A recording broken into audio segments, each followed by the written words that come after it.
تعلیم کو پہلا درجہ دیں یا تبلیغ کو پہلا درجہ دیں؟ حضرت جی مولانا یوسف صاحب رحمۃ اللہ علیہ نے فرمایا انسان کے جسم میں سر ہے اور سر میں دو آنکھیں ہیں، دونوں آنکھوں کا ہونا ضروری. میں یہ نہیں کہہ سکتا کون سے پہلے کون سا بعد میں. یہ دونوں آنکھوں کی طرح ہیں، دونوں آنکھ کا ہونا ضروری ہے. دونوں ضروری ہیں، تعلیم بھی ضروری، تبلیغ بھی ضروری. تبلیغ کے بغیر تعلیم نہیں، تعلیم کے بغیر تبلیغ نہیں. ہم دونوں کو الگ نہیں کر سکتے. فرمایا یہ دعوت جو ہے یہ جہاد کا اول درجہ ہے. کون سا درجہ ہے؟ یہ دعوت جہاد کا اول درجہ ہے اور قتال جہاد کا آخر درجہ ہے. مولانا یوسف صاحب رحمۃ اللہ علیہ نے فرمایا دعوت کی محنت یہ جہاد کا اول درجہ اور قتال جہاد کا آخر درجہ. فرمایا جو جہاد کے اول درجہ پر عمل نہ کرے وہ آخر درجہ پر کیا عمل کرے گا؟ دعوت یہ جہاد کا اول درجہ. اس لیے فرمایا حضرت مولانا یوسف صاحب رحمۃ اللہ بھی فرمایا کرتے تھے کہ دیکھو بھائی جو ہے جیسے پانی ہے، اللہ تعالیٰ نے ہر چیز کو حیات بخشی ہے پانی سے. وَجَعَلْنَا مِنَ الْمَاءِ كُلَّ شَيْءٍ حَيٍّ، ہم نے ہر چیز کو جو حیات بخشی ہے وہ پانی سے، زندگی بخشی ہم نے. پانی ضروری ہے، پانی میں عمومیت ہے، سب کے لیے پانی ضروری. فرمایا کرتے تھے جیسے پانی سادہ ہے، سب کو پانی کی ضرورت ہے. فرمایا پانی کی طرح قرآن و حدیث بھی ہیں، قرآن حدیث بھی پانی کی طرح ہیں. سب کا سیکھنا ضروری اور سب کا پڑھنا ضروری. یہ قرآن کوئی اخبار نہیں ہے الیاذ باللہ، یہ قرآن کوئی پیپر نہیں ہے کہ آج کا پرانا ہو گیا، کل کا پرانا ہو گیا، آج کا نیا لاؤ. نہیں، قرآن شریف کو بار بار پڑھا جائے گا. یہ کتاب سرچشمے ہدایت ہے، یہ کتاب دستور الہی ہے، یہ کتاب ضابطۂ خداوندی ہے. اس کتاب میں سب کے لیے رہبری ہے، حاکم کے لیے بھی رہبری، محکوم کے لیے رہبری، مالدار کے لیے رہبری، غریب کے لیے رہبری، عالم کے لیے رہبری، متعلم کے لیے رہبری، عوام کے لیے رہبری، خواص کے لیے رہبری، شہری کے لیے رہبری، دیہاتی کے لیے رہبری. جو نعمتوں میں کھیل رہا ہو اس کے لیے بھی رہبری اور جو مصیبتوں کو جھیل رہا ہو اس کے لیے بھی رہبری. کوئی انسان یہ نہیں کہتا کہ ایک جب سے میں پیدا ہوا ہوں پانی پیتا ہوں تو اب تو یہ پانی جو ہے یہ پرانا ہو گیا ہے، اب لاؤ کچھ دن ڈیزل اور پیٹرول پی لوں. کہتا کوئی تو پانی ہی پیا جائے گا.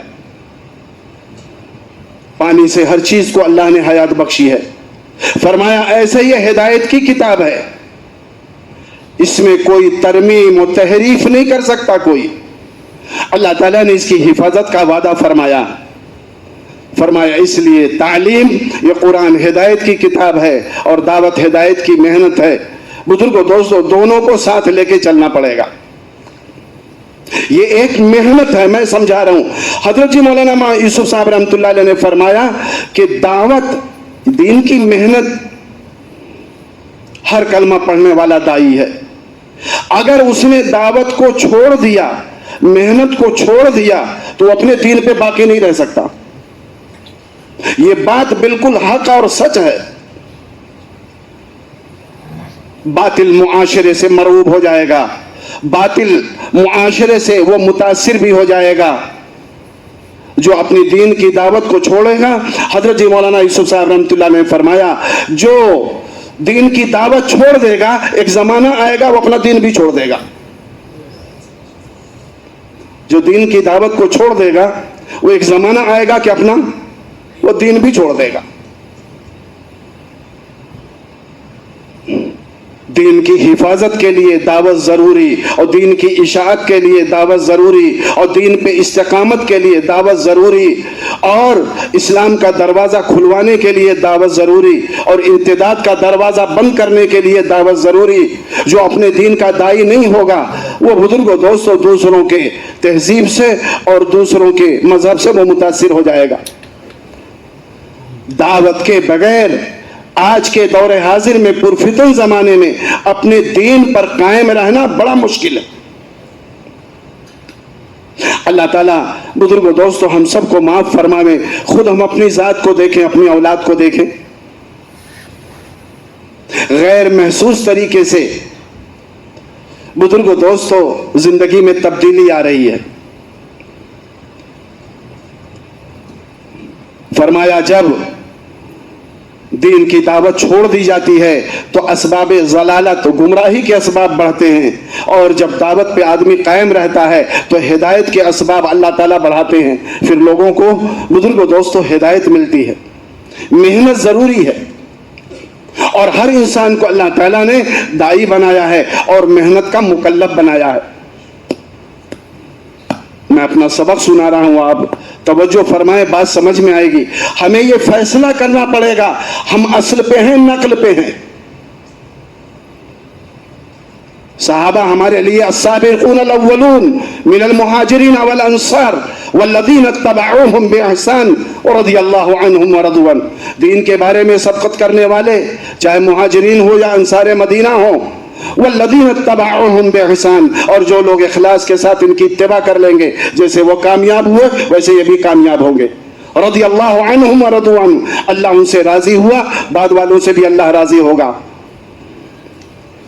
ہمارے امام اور ہمارے مقتدی، ہمارے پیشوا اور ہمارے استاد حضرت محمد صلی اللہ علیہ وسلم ہے، اور اس کے بعد صحابہ رضوان اللہ تعالی علیہم اجمعین کا مقدس طبقہ ہے۔ ہمارے پیشوا علماء نے لکھا ہے کہ آج یورپ والوں کو، اہل باطل کو لفظ اسلام سے نفرت ہے، لفظ مسلم سے نفرت ہے۔ آئے دن حضور پاک صلی اللہ علیہ وسلم کی شان میں گستاخیاں کرتے ہیں، اور آئے دن قرآن شریف کی بے حرمتی کرتے ہیں، اور آئے دن وہ اسلام کے خلاف سازشیں کرتے ہیں۔ فرمایا لیکن مسلمان بزرگوں دوستوں دین کی محنت و دین کی دعوت کو چھوڑ کر بزرگوں دوستوں انہی اہل باطل کو اپنا امام بنائے ہوئے ہے، استاد بنائے ہوئے ہے، اپنا پیشوا بنائے ہوئے ہے، اور انہی کی چال چل رہا ہے، انہی کی چال چل رہا ہے، اور اپنی اولاد کو چلا بھی رہا ہے۔ گستاخی معاف ہو، برا نہ مانیے۔ کوئی عربی بولے تو اس پہ فخر نہیں ہے، کوئی انگریزی بولے سینہ تان کے چلتا ہے۔ اچھا بیٹا انگریزی بولنے لگا، اس کی معراج ہو گئی۔ کوئی زبان بری نہیں ہوتی ہے، لیکن دل کی کیفیت دیکھی جائے گی، ہم ترجیح کس کو دیتے ہیں، اولیت کس کو دیتے ہیں، مقام کس کو دیتے ہیں۔ اللہ کے نبی صلی اللہ علیہ وسلم نے ارشاد فرمایا میں عربی ہوں، قرآن عربی میں ہے، جنت کی زبان عربی ہوگی۔ عربی کے بارے میں تاثر نہیں، اگر انگریزی بولنے لگا آدمی اوہو تو اس کی معراج ہو گئی۔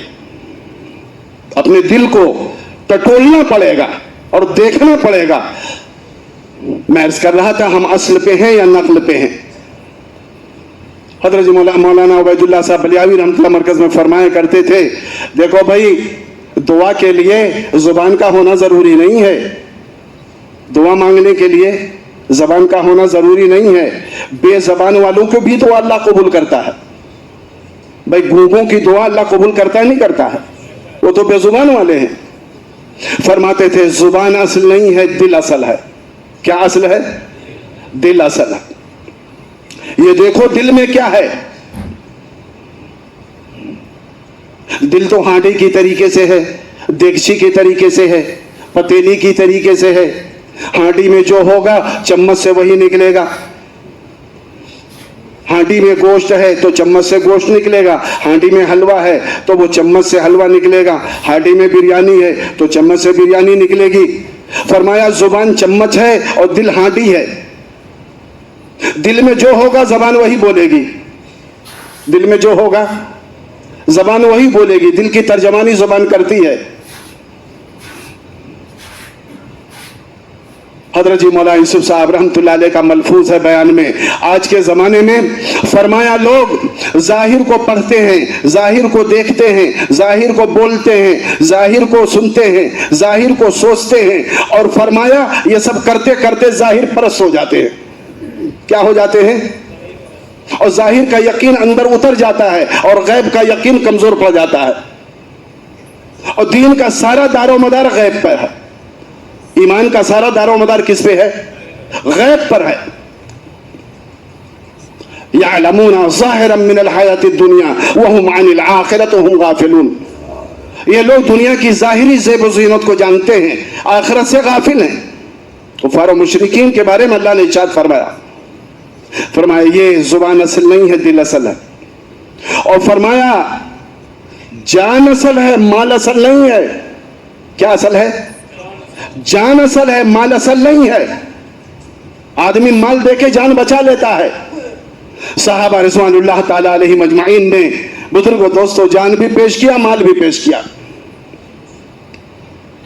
وہ جان بچاتے نہیں تھے، نہ ان کے نوجوان، نہ ان کے بوڑھے، نہ ان کے معذور، نہ ان کے بچے، نہ ان کی خواتین بچاتی نہیں تھی، بلکہ آگے اپنی جان کو پیش کرتے تھے، ہم کو قبول کر لیا جائے۔ حضرت مولانا یوسف صاحب رحمۃ اللہ علیہ کے بیان میں یہ بات ہے کہ بعض دفعہ لوگ اس کام میں بزرگ و دوستو جان دے کر، وہ مال دے کر جان بچا لیتے ہیں، مال دے کر میری طرف سے ان کو لے جاؤ چلے میں 4 مہینے میں، پیسہ مجھ سے لے لو، یہ مرکز کا کام ہو رہا، چلو میری طرف سے اتنا، لیکن میری تشکیل مت کرو۔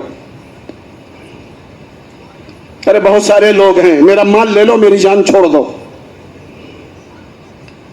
فرمایا اگر جان کو اصل، ہم مال کو اصل سمجھیں گے تو پھر ہم تشکیل نہیں کر سکتے، تشکیل ہماری کمزور پڑ جائے گی۔ حضرت مولانا حکیم الامت اشرف علی تھانوی رحمۃ اللہ علیہ تھانہ بھون کے اندر ہاؤس کی تعمیر ہو رہی تھی، ہاؤس بن رہا تھا، ایک بڑے پیسے والے آئے، مالدار اچھے آدمی، انہوں نے کہا حضرت میرا اتنا قبول کر لیجئے۔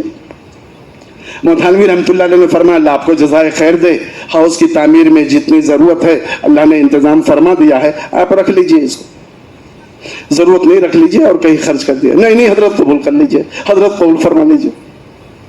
بہت مصر ہوئے، بڑا ضد کیا تو تھانوی رحمۃ اللہ علیہ نے قبول فرما لیا، خرچ نہیں کیا، اس کو لے جا کر ایک جگہ رکھ دیا۔ کام شروع ہوا تو معمار جو تھے، راجگیر جو مستری آئے اور کام شروع ہوا، گارا وغیرہ بنا اور کام شروع ہوا، تو وہ مالدار تھے، وہ آئے کہنے لگے کام شروع ہو گیا؟ کہ ہاں شروع ہو گیا۔ کیسے بنا رہے ہو؟ ایسے بنا رہے ہیں۔ کہنے ایسے نہیں، ایسے بناؤ۔ تو وہ مستری کہنے لگے حضرت نے فرمایا ہے ایسے بناؤ، تو کہنے لگے نہیں میں کہتا ہوں ایسے بناؤ۔ تو کہنے لگے کام کرنے والے کہ حضرت کی بات مانے کہ آپ کی بات مانے؟ اب وہ بزد ہو گئے، ایسے نہیں ایسے بناؤ ہاؤس کو، ایسے نہیں ایسے بناؤ۔